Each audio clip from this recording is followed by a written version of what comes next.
Oui, alors je vais reprendre le thème de, comment dire, bah, toujours la vulgarité, tout ça.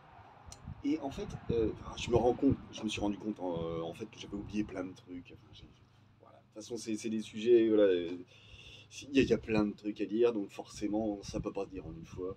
Puis surtout, voilà, ma façon de faire en improvisation, comme ça. Bref.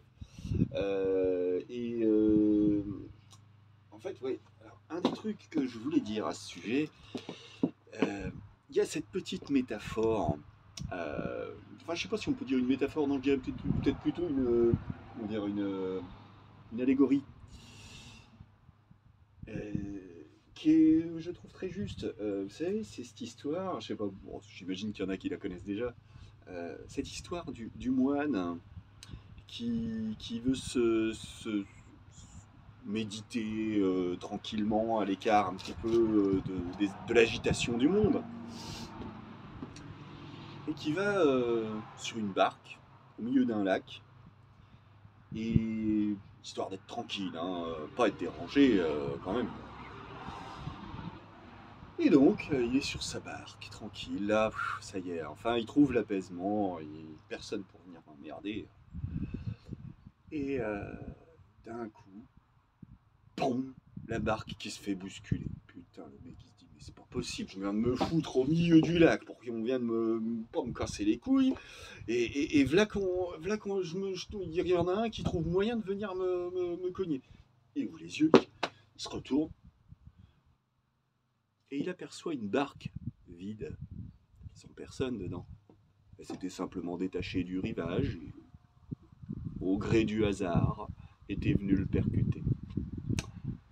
Et c'est là que ce mec il s'est rendu compte, ce moine, quelqu'un qui est censé représenter une espèce de forme de sagesse, hein, quelque part, il s'est rendu compte qu'en fait, bah, il s'était énervé tout seul. Il s'était énervé contre une barque vide.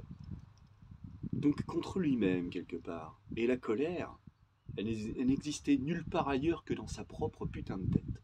Voilà. Et donc je trouve que c'est vachement inspirant ça en fait, parce que c'est là que ça rejoint un petit peu ce que j'essaye d'expliquer depuis déjà quelques jours. Mais bon, hein, comme je disais, m'en voulez pas, c'est de l'impro, donc c'est pas évident de penser à tout au bon moment. Hein. J'ai pas fait mon petit calepin avec mes petites notes, enfin je mets juste éventuellement un ou deux mots histoire de me rappeler de l'idée que je voulais mentionner. Mais bon, voilà, je repense à cette idée de moine là.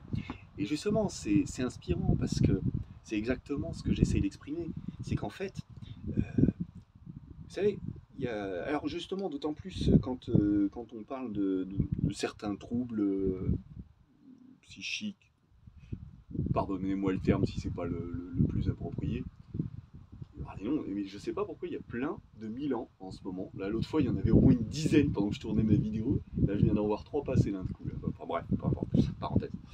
Euh, et donc, en fait, il se trouve que cette rumination que peuvent avoir en particulier bah, les gens qui sont bipolaires ou dépressifs et qui peuvent pas s'empêcher d'avoir ces idées, ces ruminations, hein, comme on dit dans le langage de psy, et je crois bien, hein, il me semble que c'est emprunté à ça. Moi, je l'ai entendu dans ce contexte, donc je le reprends à mon compte, mais hein, tout n'est pas toujours de mon invention dans ce que je dis. Il y a des choses que j'ai entendues à droite, à gauche, bon, voilà. Et donc ces ruminations, euh, elles ne font du mal qu'à celui qui rumine. Alors, et le problème, c'est que autant moi, j'essaye de m'astreindre à une espèce de rigueur morale qui m'interdit de vouloir faire du mal aux autres, qui m'interdit de passer à l'acte. Vous savez, ce genre de connard sournois qui va aller crever les pneus de ta bagnole la nuit, histoire de se venger, parce que tu lui as dit un truc qui lui a pas fait plaisir. Hein, je vous parlerai de mon voisin. Ah, faut que je vous en parle, hein, c'est le roi, je vous en parlerai. Enfin bref. Et donc c'est le genre de choses que moi je m'interdis. Je me l'interdis, vraiment. Tout comme je m'interdis, mais même dans les moments où ça va vraiment pas. Vous savez, je sais pas si y en a parmi vous qui savent ce que c'est que la mélancolie, qui savent ce que c'est que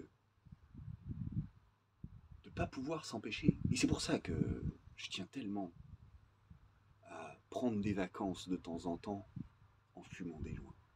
Ça m'offre des vacances. Hein. Parce que quand je fume pas de joint, alors depuis quelque temps ça va mieux. J'arrive un peu mieux à maîtriser ce syndrome post-traumatique comme j'ai envie de l'appeler. Hein, pardon pour ceux que ça pourrait offenser, mais moi j'ai envie de l'appeler comme ça. Ça m'offre des vacances. Et pourquoi? Parce que il y a eu toute une période où chaque fois que je m'arrêtais de fumer, et moi quand je m'arrête de fumer, je veux dire, je m'y astreins, ça fait partie de cette espèce de rigueur morale que je m'impose. C'est-à-dire que bon, bah, je vais fumer tant que j'ai le bédo, et quand j'en ai plus, bah, en général, je m'abstiens pendant 1, 2, 3, 4 mois, plus. Ça m'est arrivé plus. Bon, ça fait très longtemps que ça m'est pas arrivé de faire plus. Mais voilà, je m'abstiens. Et pendant ces périodes, pas en ce moment, heureusement, depuis 1 ou 2 fois que je m'arrête, là, j'arrive à tenir ça un peu à l'écart. Pas complètement, mais un peu. Dans ces moments où je m'arrête, bien trop souvent, malheureusement, putain, c'est terrible à vivre. Hein. Je sais pas si vous vous rendez compte. D'être obsédé par ces ruminations au point que ça m'empêche de dormir la nuit. Ça m'empêche, quand je dis dormir, de m'endormir. Hein. C'est-à-dire que je vais me coucher peut-être à des fois, bon maintenant c'est plus trop le cas, je me couche encore plus tôt que ça, mais des fois je me couchais à 22 h, j'arrivais pas à dormir avant 2, 3 h du matin. Parce que je repensais aux flics, parce que je repensais à ceci, je repensais à cela. J'ai plein de trucs à repenser. À tel point, c'est tellement usant, tellement prenant sur le moral, ça vous fait vous sentir envahi d'une mélancolie, d'une espèce de mal de vivre. Ça obsède tellement l'esprit que, bien que, pour moi, ça fait partie de ces choses que je m'interdis, j'en reparlerai un jour. Mais vous savez, le suicide, hein, putain, encore, je dis encore un truc tabou qu'il faut surtout jamais dire, merde. Ouh là là, les publicitaires vont jamais vouloir de moi. Ça tombe bien, je veux pas de. Non, non, je m'interdis le suicide. Mais se l'interdire, alors qu'en même temps, comme une espèce de mantra qui se répète à l'infini dans la tête, sans qu'on arrive à passer à autre chose, sans qu'on arrive à penser à autre chose. Avoir une espèce d'obsession de mort, des idées morbides. Même si, non, bordel, je ne veux pas, j'ai pas envie de mourir, je veux connaître la suite de l'histoire. Mais sans que tu puisses faire autrement, t'y penses quand même. Putain, c'est terrible. C'est d'une dureté à vivre. En fait, il y a des moments, j'ai l'impression que mon cœur, il va s'arrêter. Je me sens serré dans ma poitrine. Oh putain! J'ai l'impression qu'il a le hoquet.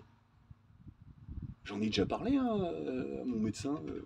Alors, j'en avais déjà parlé une fois. La première fois que ça m'était arrivé, je suis allé à l'hôpital parce que vraiment, je croyais que j'étais en train de faire une crise cardiaque. On m'a dit non, non, c'est une crise d'angoisse, monsieur. Alors, alors, là, franchement, j'ai trouvé quand même qu'ils avaient pris le truc un peu à la légère. Ils m'ont même pas, ni même écouté le cœur ou pris ma tension, rien, rien. Hein, ils m'ont filé un Lixomi, ils m'ont dit allez, on vous file un lit, dormez là pour cette nuit. Ça s'est limité à ça. Crise d'angoisse. Ouais, ouais, non, mais ouais, ouais, ok, pourquoi pas. Ouais, ouais. À quoi ça se limite? Est-ce que c'est vraiment que ça? Je sais pas, j'ai pas encore fini de déterminer les trucs. Je suis toujours en train d'analyser. Ça remonte à très loin déjà maintenant. Ça, c'est vieux d'au moins une bonne quinzaine d'années. Oh oui, 15 à 20 ans. Enfin, c'est vieux, c'est vieux. Ça fait longtemps que je traîne tout ce merdier, que j'essaie de vivre avec. Bon, j'ai suffisamment de ressources pour arriver, de retenue. Hein, je veux dire, je suis pas le genre de mec qui par frustration va foutre sur la gueule de sa gonzesse ou sur la gueule du premier connard venu parce qu'il m'a contrarié. Même si le mec il m'a contrarié, même si c'est un sale con, même jamais je lèverai la main sur quelqu'un d'autre. Moi, d'autres me l'ont fait. Et jusqu'ici, j'arrive encore à rester zen. Parce qu'il faudrait pas non plus venir danser la rumba sur les couilles du dragon. Hein. Ça pourrait être dangereux. Mais bon.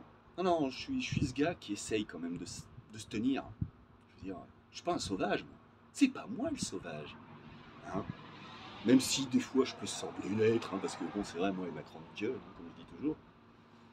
Non, je peux sembler peut-être. Ah ouais, sembler. Mais c'est pas moi. C'est pas moi qui gratuitement hein, agresser les autres pour me venger de ma petite vie de merde, comme je dis toujours. Non. Enfin bref, je reviens un petit peu à cette histoire de. Donc voilà, vous avez compris l'idée quand même du fait que voilà, je peux. Ce que ça fait d'avoir ces espèces de pensées obsédantes. Et c'est terrible, hein, voilà, je vous partage mon expérience de ma propre psyché, de comment j'essaye de gérer les choses par moi-même. Parce que finalement, hein, quand on va voir un psy, qu'est-ce qu'on fait? On fait juste que parler de soi. Et ça ne fonctionne, une thérapie, que si on est suffisamment honnête avec soi-même, si on ne se ment pas à soi-même, hein, pour ceux qui ont suivi les épisodes précédents. Parce que oui, effectivement, hein, même si c'est un peu découpé, qu'il y a plein de parenthèses dans tout ce que je vous dis, ça se suit, hein, tout ça. Il y a une logique dans tout ça. Hein. C'est pas je balance des mots en l'air comme ça, histoire de faire joli. Non. C'est malgré tout assez construit, en définitive, hein, même si ça semble un petit peu dans le désordre. Je reparlerai un petit peu de ça ensuite. Enfin bref. Donc voilà, cette histoire d'agressivité dans le langage, de vulgarité, effectivement, c'est pas toujours bien bon pour soi-même, et ça a tendance à rejaillir sur les autres. Donc effectivement, quand ça m'est arrivé, moi, de raconter, par exemple, mon immolation, hein, je vous en parlerai un jour. Il y a des gens, alors que pourtant, je leur explique la base du truc, c'est que, justement, si j'ai fait ça, c'était pour pas me venger. C'était parce que c'est moi qui ai foutu le feu au dragon. De moi-même. À cause de mes exigences morales. Je voulais pas que le dragon il commette l'impensable. Parce que là, ça aurait été vilain, je crois. Mais vilain, hein. Et je veux pas. Je le veux surtout pas. Putain de merde. Foutez-lui la paix au dragon. Non. J'ai peur de ça. Je veux surtout pas ça. C'est tout ce que je déteste dans le monde. Et c'est pas comme ça que moi j'ai envie de me conduire. Je me l'interdis. Ce serait dramatique si je lâchais la bride. Je veux surtout pas. Je suis pas un de ces salopards. Non, je les déteste bien trop pour me conduire comme eux. Tout ce genre de cinglés là. Ah non. Bon, tout ça pour dire cette agressivité. Là, même là, la façon dont j'en parle. Bon, je vous dis, je suis pas très zen en ce moment parce que effectivement, je ne consomme pas de mon médicament. Donc c'est un petit peu plus délicat pour arriver à garder la maîtrise de soi. Et j'ai l'impression que je m'améliore quand même malgré tout dans ce domaine. Alors effectivement, c'est dur. Effectivement, j'y arrive pas toujours bien, aussi bien que je le voudrais. Et parfois, ça me met dans des situations où ah, merde, j'ai dérapé. Oui, mais non, attends, non, j'ai dérapé. Excuse-moi. Ça demande de prendre sur soi et de faire preuve d'humilité hein, aussi. Hein. Donc, et déjà, je répète encore une fois, la base, si vous voulez arriver à vous sortir du merdier qu'il y a dans votre propre tête, parce que ce merdier que j'ai dans ma tête, je suis pas le seul à l'avoir, et comme je disais, on est des arlequins, hein, tous faits avec les mêmes pièces dans un ordre différent. Et justement, moi, tout ce merdier que j'ai dans ma tête, vous l'avez aussi, que vous en ayez conscience, que ce soit inconscient, comme disait Freud. Ah tiens, d'ailleurs, pour illustrer le fait que je vous disais que l'inconscient, c'est des conneries. Ah, si c'était vrai, comment Freud il a découvert l'inconscient s'il n'était pas conscient de l'inconscient? Ah merde. Oups. Ah, je sais pas, j'ai pas lu Freud. Non, non, je suis pas comme Coluche, moi j'ai pas lu du tout Freud. Bah oui. Justement, peut-être que c'est exactement ça la première étape. Ça se trouve peut-être qu'il le dit lui dans ses écrits qu'il faut pas se mentir à soi-même. Je sais pas, je peux pas dire. S'il y en a qui l'ont lu, qui m'en fassent part, peut-être que vous aurez des choses à m'apprendre sur le sujet. Non, ce que moi j'aime beaucoup, c'est la philosophie de Socrate. Un bijou. Socrate et même Diogène le cynique. Diogène dans son tonneau. Ah, c'était un rebelle de ouf. Moi, je suis un peu un Diogène quelque part, hein. J'aimerais plus être un Socrate, mais je suis un peu un Diogène. Pas aussi cynique et taquin, méchant presque. Ah, il était taquin, hein, le Diogène. Enfin bref. Bon, même lui, je connais pas suffisamment pour en parler comme si j'étais un expert hein, du sujet. Enfin, toujours est-il, voilà, je voulais revenir sur cette histoire hein, d'agressivité, de langage vulgaire et qui peut parfois porter certains messages amusants. Ça peut être une façon de créer du lien quelque part, mais ça peut aussi être une façon de créer de la discorde. C'est pour ça que c'est à user avec précaution. Et quand on blesse quelqu'un, faut jamais hésiter à demander pardon et à se retenir un petit peu plus. Quand je raconte mon histoire, des fois, quand je vous dis, je le fais avec force, avec ferveur, avec passion. Du coup, ça peut faire peur. Alors que c'est tout le contraire de ce que ça veut dire. C'est tout le contraire de ce que ça exprime vraiment. Mais la peur étant ce qu'elle est, on ne peut pas savoir à l'avance ce qui va faire peur aux autres. Mais enfin bon, je crois que c'est ma très très jolie voisine qui arrive en ma direction. Bon, je vais peut-être m'arrêter là pour aujourd'hui. Alors j'y reviendrai de toute façon. J'avais un autre truc à raconter. Merde, là ça me revient plus. Bon, j'en reparlerai une prochaine fois. Toujours est-il, eh ben, je vous fais des gros poutous les gens. Et puis merci encore pour tous les petits coms sympas. Et puis on en discutera de tout ça une prochaine fois. Allez, ciao.